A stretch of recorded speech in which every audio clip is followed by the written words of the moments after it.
Bhairavi today episode. இந்த இடத்துல சிந்து ரொம்பவே சந்தோஷமா சிவா சாப்பிட்டு வச்சு இலையில சாப்பிட்டுக்கிட்டு இருக்காங்க. சிவா முறைச்சிட்டே போறாங்க. அன்னபூரணி அதை பார்த்து சந்தோஷப்படுறாங்க. அதை பார்த்தீங்கன்னா தமிழ் கலாச்சாரப்படி சிந்து நடந்துக்கிறான். ஆனால் வெளிநாட்டில் படிச்சதுனால பைரவிக்கு அதெல்லாம் தெரியலன்றாங்க. ஆனால் உண்மையிலே சிந்துவை நினைக்கும் போது பெருமையாகவும் சந்தோஷமாகவும் இருக்கணும் அப்படின்ட்டு ரொம்பவே ஹாப்பி ஆகிட்டு இருக்காங்க. அதுக்கப்புறமா சாப்பிட்டு முடிச்சிடுறாங்க. இந்த இடத்துல ஆறுமுகம் எல்லாம் போய் அது மாதிரி இருப்பாளான்னு நினைச்சிட்டு கோவமா போயிடுறாங்க. அதுக்கப்புறமா டாக்டர் வேற யாரும் இல்லையா, அன்னபூரணியை வர சொல்றாங்க. இல்லை மேடம் யாரும் இல்லை, கால் பண்ணுறேன்ட்டு பைரவிக்கு கால் பண்ணுறாங்க. சொல்லுங்க டாக்டர்ன்றாங்க. இன்னைக்கு உங்களுடைய அத்தையை நீங்கள் கூட்டிகிட்டு வர சொன்னீங்க, நீங்கள் அன்னபூரணி ஹாஸ்பிட்டல் கூட்டிகிட்டு வரல. அவங்களோட உடம்பு எந்த கண்டிஷனில் இருக்குன்னு தெரியல. 3 மாதம் இருக்கணும்னு நினைக்கிறீங்களா இல்லை போகணும்னு நினைக்கிறீங்களா? டாக்டர் சீக்கிரமாக கூட்டிகிட்டு வாங்க, அதெல்லாம் செக் பண்ணணும். அப்படிங்கிட்ட கூட்டிகிட்டு வர கம்ஃபர்டபுளாக இல்லையானாலையும் வேற ஒரு ஹாஸ்பிட்டல் கூட்டிகிட்டு போங்க. இல்லை நான் கூட்டிகிட்டு வரேன்னு சொல்லிட்டு பைரவி ஃபோனை வைக்கிறாங்க.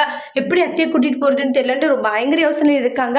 நீங்கள் எதுக்காக இந்த வேலை செய்கிறீங்க? இருக்கட்டும் மாட்டாங்க, நீங்கள் உட்காருங்க அத்தை, இதெல்லாம் செய்யாதீங்க, உடம்பு முடியலன்னு சொல்லிட்டு எல்லாமே செய்யறாங்க. பைரவிக்கும் போது ரொம்ப பெருமையா இருக்குமான்றாங்க. அப்பக்கே நீ ரொம்ப மாறி இருக்கன்றல சொல்லி பேசிட்டு இருக்காங்க. அதுக்கப்புறமா அவங்களுக்கு தலைவலிக்கிற மாதிரி இருக்கும். அத்தை என்ன அத்தை ரொம்ப தலைவலிக்குது, மண்டியை வெடிக்கிற மாதிரி இருக்கு, அத்தனை டேப்லெட் எடுத்துட்டு வர உட்காருங்கன்னு சொல்லிட்டு டேப்லெட் எடுத்துட்டு கொடுக்குறாங்க. அத்தை ஹாஸ்பிட்டலுக்கு போயிட்டு வரல அத்தான்றாங்க. இல்லம்மா பைரவி கொஞ்சம் ரெஸ்ட் எடுத்தா சரியாருன்னு சொல்லிட்டு ரெஸ்ட் எடுக்கிறாங்க. இங்க பைரவி அவங்களுடைய அத்தையை நினைச்சு ரொம்ப கவலைப்பட்டுக்கிட்டு இருக்காங்க. அத்தைக்கு உடம்புக்கு இந்த அளவுக்கு மோசமா இருக்கு, என்ன பண்றதுன்னே தெரியலன்ட்டு பைரவி ரொம்பவே ஃபீலிங்ல இருக்காங்க. அதுக்கப்புறமா பார்த்தீங்கன்னா ரொம்பவே கேரிங்காக பார்த்துக்கிறாங்க. உடனே அழுகுறாங்க. என்னாச்சு பைரவி, ஏன் அழுகிறேன்னு அவங்க அத்தை கேட்க, ஒன்றும் இல்லை அத்தை ஹாஸ்பிட்டலுக்கு வேண்டாம்மா, நீ இருக்கும் போது எனக்கு ஒன்றும் வராது அப்படின்ட்டு எல்லாம் சொல்கிறாங்க. பைரவியுமே கவலையோடு இருக்காங்க.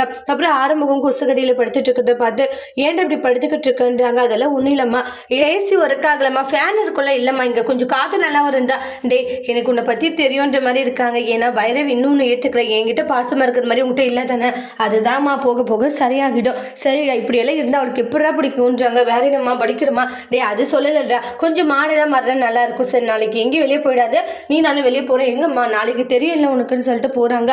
அம்மா வேற என்னவோ சொல்கிறாங்க, என்னன்னு தெரியலன்னுவாங்க.